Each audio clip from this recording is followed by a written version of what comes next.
قصات اس کا 6 باب اور پہلی آیت سے۔ اور بنی اسرائیل نے خداوند کے آگے بدی کی، اور خداوند نے ان کو 7 برس تک مدیانیوں کے ہاتھ میں رکھا، اور مدیانیوں کا ہاتھ اسرائیلیوں پر غالب ہوا، اور مدیانیوں کے سبب سے بنی اسرائیل نے اپنے لیے پہاڑوں میں کھوہ اور غار اور قلعے بنائے۔ اور ایسا ہوتا تھا کہ جب بنی اسرائیل کچھ بوتے تھے تو مدیانی اور عمالیقی اور اہل مشرق ان پر چڑھ آتے، اور انہوں نے ان کے مقابل ڈیرے لگا کر غزہ تک کھیتوں کی پیداوار کو برباد کر ڈالتے، اور بنی اسرائیل کے لیے نہ تو کچھ معاش، نہ بھیڑ بکری، نہ گائے بیل، نہ گدھے چھوڑتے تھے، کیونکہ وہ اپنے چپاؤں اور ڈیروں کو ساتھ لے کر آتے، اور ٹڈیوں کے دل کی مانند آتے، اور وہ ان کے اونٹ بے شمار ہوتے تھے، اور یہ لوگ ملک کو تباہ کرنے کے لیے آ جاتے تھے۔ سو اسرائیلی مدیانیوں کے سبب سے نہایت خستہ حال ہو گئے، اور بنی اسرائیل خداوند سے فریاد کرنے لگی۔ اور جب بنی اسرائیل مدیانیوں کے سبب سے خداوند سے فریاد کرنے لگے تو خداوند نے بنی اسرائیل کے پاس ایک نبی کو بھیجا۔ اس نے ان سے کہا کہ خداوند اسرائیل کا خدا یوں فرماتا ہے کہ میں تم کو مصر سے لایا، اور میں نے تم کو غلامی کے گھر سے باہر نکالا۔ میں نے مصریوں کے ہاتھ سے، ان سبوں کے ہاتھ سے جو تم کو ستاتے تھے، تم کو چھڑایا، اور تمہارے سامنے سے ان کو دفع کیا، اور ان کا ملک تم کو دیا۔ اور میں نے تم سے کہا تھا کہ خداوند تمہارا خدا میں ہوں، سو تم ان اموریوں اور دیوتاؤں سے جن کے ملک میں بستے ہو مت ڈرنا، پر تم نے میری بات نہ مانی۔ پھر خداوند کا فرشتہ آ کر افراح میں بلوت کے ایک درخت کے نیچے جو یوآس ایبیزری کا تھا بیٹھا، اور اس کا بیٹا جدعون میں لے کر ایک کوہلو میں گیہوں جھاڑ رہا تھا تاکہ اس کو مدیانیوں سے چھپا رکھے۔ اور خداوند کا فرشتہ اسے دکھائی دے کر اس سے کہنے لگا کہ اے زبردست سورما، خداوند تیرے ساتھ ہے۔ جدعون نے اس سے کہا کہ اے میرے مالک، اگر خداوند ہی ہمارے ساتھ ہے تو ہم پر یہ سب حادثے کیوں گزرے، اور اس کے وہ سب عجیب کام کہاں گئے جن کا ذکر ہمارے باپ دادا ہم سے یوں کرتے تھے کہ کیا خداوند ہی ہم کو مصر سے نہیں نکال لایا؟ پر اب تو خداوند نے ہم کو چھوڑ دیا اور ہم کو مدیانیوں کے ہاتھ میں کر دیا۔ تب خداوند نے اس پر نگاہ کی اور کہا کہ تو اپنے اسی زور میں جا اور بنی اسرائیل کو مدیانیوں کے ہاتھ سے چھڑا، کیا میں نے تجھے نہیں بھیجا؟ اس نے اس سے کہا، اے مالک، میں کس طرح بنی اسرائیل کو بچاؤں؟ میرا گھرانہ منسی میں سب سے غریب ہے، اور میں اپنے باپ کے گھر میں سب سے چھوٹا ہوں۔ خداوند نے اس سے کہا، میں ضرور تیرے ساتھ ہوں گا، اور تو مدیانیوں کو ایسا مار لے گا جیسے ایک آدمی کو۔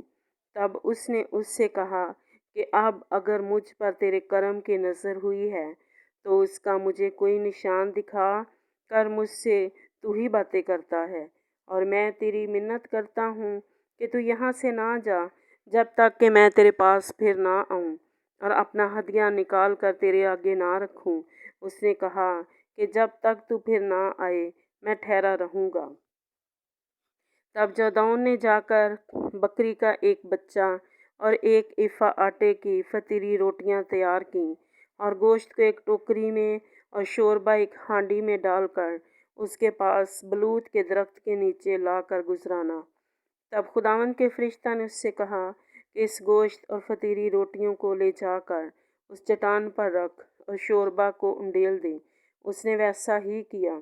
تب خداوند کے فرشتہ نے عصا کی نوک سے جو اس کے ہاتھ میں تھا گوشت اور فطیری روٹیوں کو چھوا، اور اس پتھر سے آگ نکلی اور اس نے گوشت اور فطیری روٹیوں کو بھسم کر دیا۔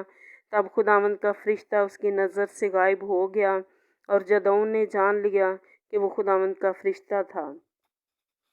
سو جدعون کہنے لگا کہ افسوس ہے کہ آئے مالک خداوند کہ میں نے خداوند کے فرشتہ کو روبرو دیکھا۔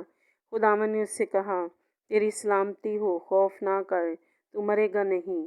تب جدعون نے وہاں خداوند کے لیے مذبح بنایا اور اس کا نام یہوہ سلوم رکھا، اور ابیزریوں کے افراح میں آج تک موجود ہے۔ اور اسی رات خداوند نے اس سے کہا کہ اپنے باپ کا جوان بیل، یعنی وہ دوسرا بیل جو 7 برس کا ہے، لے اور بل کے مذبح کو جو تیرے باپ کا ہے ڈھا دے، اور اس کے پاس کی یسیرت کو کاٹ ڈال۔ اور خداوند اپنے خدا کے لیے اس گڑھی کی چوٹی پر قاعدہ کے مطابق ایک مذبح بنا، اور اس دوسرے بیل کو لے کر اس یسیرت کی لکڑی سے جسے تو کاٹ ڈالے گا سوختنی قربانی گزران۔ تب جدعون نے اپنے نوکروں میں سے 10 آدمیوں کو ساتھ لے کر جیسا خداوند نے اسے فرمایا تھا کیا، اور چونکہ یہ کام اپنے باپ کے خاندان اور اس شہر کے باشندوں کے ڈر سے دن کو نہ کر سکا، اس لیے کہ اسے رات کو کیا۔ جب اس شہر کے لوگ صبح سویرے اٹھے تو کیا دیکھتے ہیں کہ بل کا مذبح ڈھایا ہوا اور اس کے پاس کی یسیرت کٹی ہوئی، اور اس مذبح پر جو بنایا گیا تھا وہ دوسرا بیل چڑھایا ہوا ہے۔ اور وہ آپس میں کہنے لگے کہ کس نے یہ کام کیا؟ اور جب انہوں نے تحقیقات کی اور پرسش کی تو لوگوں نے کہا کہ یوآس کے بیٹے جدعون نے یہ کام کیا ہے۔ تب اس شہر کے لوگوں نے یوآس سے کہا کہ اپنے بیٹے کو نکال لا تاکہ قتل کیا جائے، اس لیے کہ اس نے بل کا مذبح ڈھا دیا اور اس کے پاس کی یسیرت کاٹ ڈالی۔